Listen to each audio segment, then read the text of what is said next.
Hola, ¿cómo se encuentran? Aquí continuando con las charlas de la tercera jornada de difusión e investigación, desafíos en tiempo de pandemia.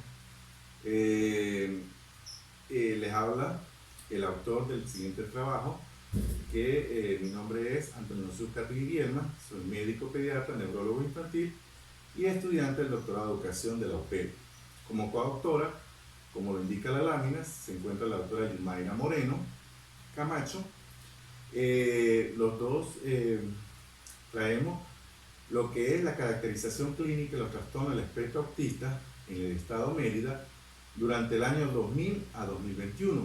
Este es un estudio que se realizó en varias instituciones sanitarias y que es importante en relación con el tema de educación, porque las características de estos niños suele traer muchos problemas a la hora del accionar docente. Entonces, esto es como para caracterizar clínicamente estos niños y que el docente conozca cómo se presentan estos. De acuerdo al manual DSM-5, que fue publicado en 2013, los trastornos del espectro autista tienen ciertos criterios para su diagnóstico. Ya esto cambió con respecto al DSM-4 de años anteriores, y entre los criterios que se nombran en la lámina, el primero, el A, están las deficiencias persistentes en la comunicación social y en la interacción social en diversos contextos. O sea, el niño tiene una dificultad para interrelacionarse, incluyendo la comunicación. En el criterio B presenta patrones restrictivos y repetitivos de comportamiento, intereses o actividades. Son niños inflexibles que no les gustan los cambios y tienen alteraciones de la imaginación.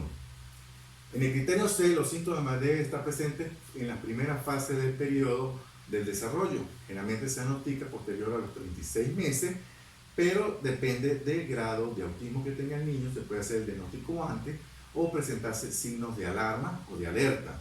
Ahora bien, los objetivos de este trabajo consisten en describir las características clínicas de los TEA, presentar una distribución de los TEA por edad y género, y reconocer las principales características en los niños que acuden a diferentes instituciones sanitarias del estado Mérida durante el año 2020-2021. Esto es importante porque estos niños son los que, la mayoría son los enviados por los docentes de aula a que sean valorados por presentar conductas diferentes a los demás. Estas conductas se caracterizan por ser conductas disruptivas, con problemas de interacción social, problemas de negativismo, emocionales para transmitir y recibir sentimientos, y entonces es por eso que se hace importante conocer estas características. En cuanto a la metodología de este estudio, se basa en el paradigma positivista de tipo cuantitativo, ya que se aplica un test y se cuantifica las principales características, y el resultado de este test también es cuantificado. Descriptivo, porque estudia o describe las variables en estudio y su comportamiento en la muestra observada. Transversal, porque fue un estudio que se realizó en un solo momento, en 2020 al 2021. Y prospectivo, porque se pensaba o se ideó hacerlo en ese momento en un año. ¿En qué consistía? Los niños que acudían a la consulta se valoraban desde el punto de vista médico-neuropediátrico, y a los niños que tenían sospecha clínica de autismo se les aplicaba el test del desarrollo o el test de diagnóstico de autismo. Recuerden que el diagnóstico primero es clínico y después el test es como para corroborar o para ayuda. A estos niños se les realizó una entrevista con sus padres. En cuanto a los resultados y a la discusión, en la tabla 1 se puede observar lo que es las principales características clínicas de los TEA en cuanto a distribución por sexo, género y edad, y tipo de centro asistencial. Se pudo observar que predominó en el sexo masculino con respecto al femenino en 86 casos por cada 23 femeninos. Si determinamos la razón de masculinidad, se observa que por cada 3.7 varones hubo una hembra. Esto es mucho más frecuente en varones, como lo explican diversos estudios, y este, esto hace que, pues, ¿por qué esto es importante? No es porque el autismo tal vez, hay diferentes estudios que determinan que el autismo no es que sea más frecuente en varones, sino que en niñas su manifestación es diferente. Sin embargo, pues esto todavía está por aclarar. En cuanto a la edad de diagnóstico, se observó que se diagnosticó en preescolares entre 2 a 6 años en 60 casos y de 7 a 11 años en 36 casos y mayores de 12 años en 13 casos. ¿Por qué lo importante? Porque el diagnóstico se está haciendo en la edad preescolar, ya que es la edad que el niño sale de la casa, ingresa a los maternales, a los simoncitos, a la preescolaridad, a la escolaridad, y es la época donde hay ese choque entre la comunicación, la interacción con sus padres, con docentes, fuera de la casa, los cuales son más objetivos y puede identificar este tipo de trastorno en niños. En cuanto al tipo de consulta, se dividieron en público, privado y semiprivado, observándose que hubo una distribución porcentual muy similar. Hubo en público menos casos, tal vez se asoció a que este estudio coincidió con el inicio de la pandemia y por ende las consultas fueron suspendidas y por eso se ve de mucho menor porcentaje o mucho menos casos en este tipo de centro asistencial.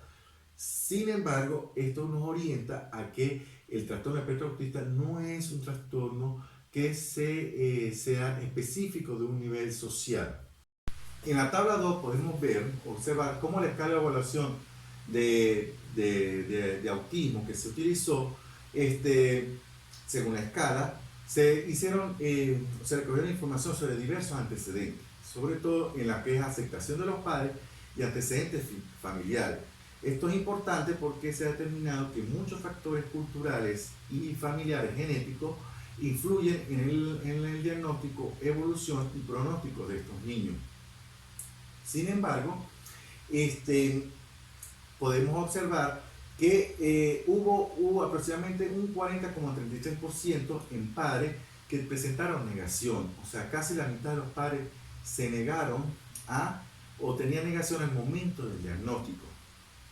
Es importantísimo, ya que pues, hablarle de autismo a los padres, ya sea a nivel de la consulta médica o a nivel de las escuelas, es un tema muy difícil. Y esto, si un padre que no acepta que su niño tiene este trastorno, esto va a empeorar la intervención o va a dificultar la intervención y empeorar su pronóstico. En cuanto a los antecedentes familiares, se puede observar que el 81,65% tuvieron antecedentes familiares de autismo en la familia, lo que determina que hay un alto grado de transmisibilidad genética o hereditaria. En la tabla 3, buscando las características principales de antecedentes, se pudo en el estudio, se hizo el diagnóstico a padres durante la consulta que se le pudo aplicar el test y a conductas que eran subjetivas en familiares que probablemente tuvieran trastorno del espectro autista.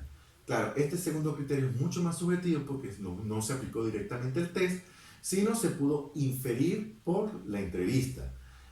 Se pudo observar que se diagnosticó más en padres, en varones, que en madres durante la consulta y en los padres que acudían a la consulta, pero que algunos no acudían, se presumió que también fue más frecuente en varones, en un 22,47%, en padres que probablemente por su conducta o su comportamiento presentaran autismo, y 14 hembras, un 15,73% en mujeres. Ahora, también se pudo evidenciar que por línea paterna fue mucho más frecuente las personas que probablemente tenían conductas compatibles con trastorno del espectro autista que por la línea materna. Esto nos habla otra vez o nos vuelve a sugerir que el factor hereditario es muy importante y el factor género. En la tabla 4 podemos relacionar lo que es los puntajes de evaluación de la prueba que se aplicó o el test según el área de desarrollo comprometida. Este test pues divide todavía lo que es dificultad en la interacción social, área de lenguaje del habla y juego anormal simbólico imaginario, como lo hacía Wynne en sus estudios. Sin embargo, pues, como ya expliqué anteriormente, el DSM-5 englobó lo que es alteraciones de la comunicación y dificultades en la interacción social, dificultades en la interacción social y atraso del lenguaje, lo engloba en una solo y pues desglosa otro tipo de criterio. Se puede evidenciar que en esta escala de evaluación las áreas más comprometidas las dificultades de interacción social. Esto es importante para el docente, porque debemos estar pendientes de que un niño que interactúa, que no se relaciona con los demás, que siempre tiene dificultades, que siempre termina peleando, que tiene conductas disruptivas, que no concuerdan con un comportamiento de acuerdo a la edad, es sospechoso para presentar este tipo de trastorno.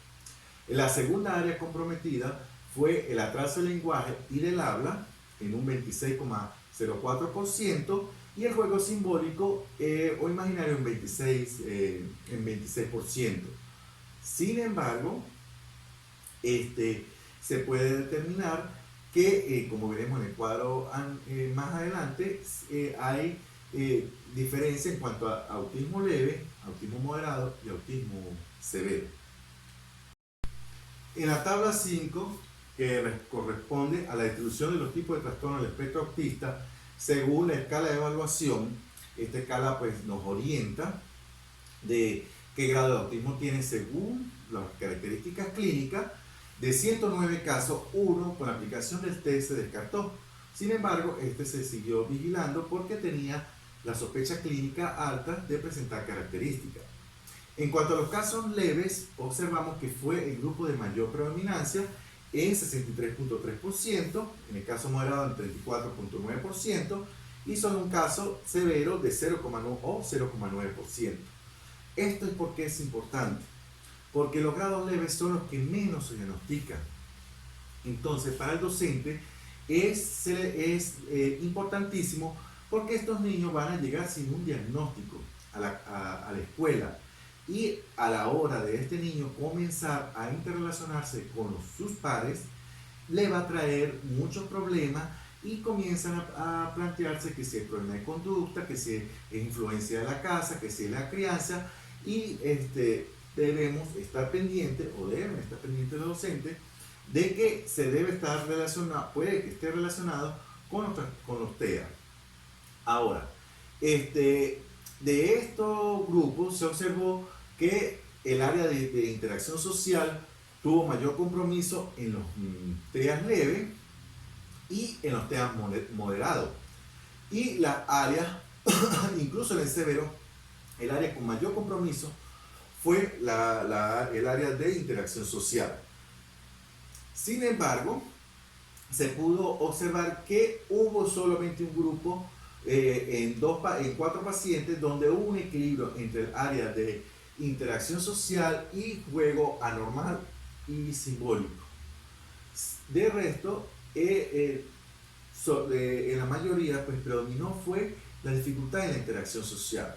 Entonces, esto nos orienta a que debemos estar pendientes qué causas, qué razones hay en aquellos niños que llegan a las instituciones, que a la hora de relacionarse con el docente comienza a observar que estos niños siempre tienen dificultades para interactuar. Son los niños que comienzan a meterse debajo del escritorio, que le da por morder, que le da por salir corriendo del salón, porque son niños que a la hora de interactuar no saben cómo corresponder y optan por estas conductas que son disruptivas. En la tabla 6, la escala de evaluación que se utilizó según la comunicación, alteración de interacción social, alteraciones del lenguaje, flexibilidad e imaginación, según la prueba de TED-Student, se observa que hay diferencia estadísticamente significativa a un nivel de confianza del 95% en los niños en cuanto a el área del desarrollo, que es la alteración en la interacción social.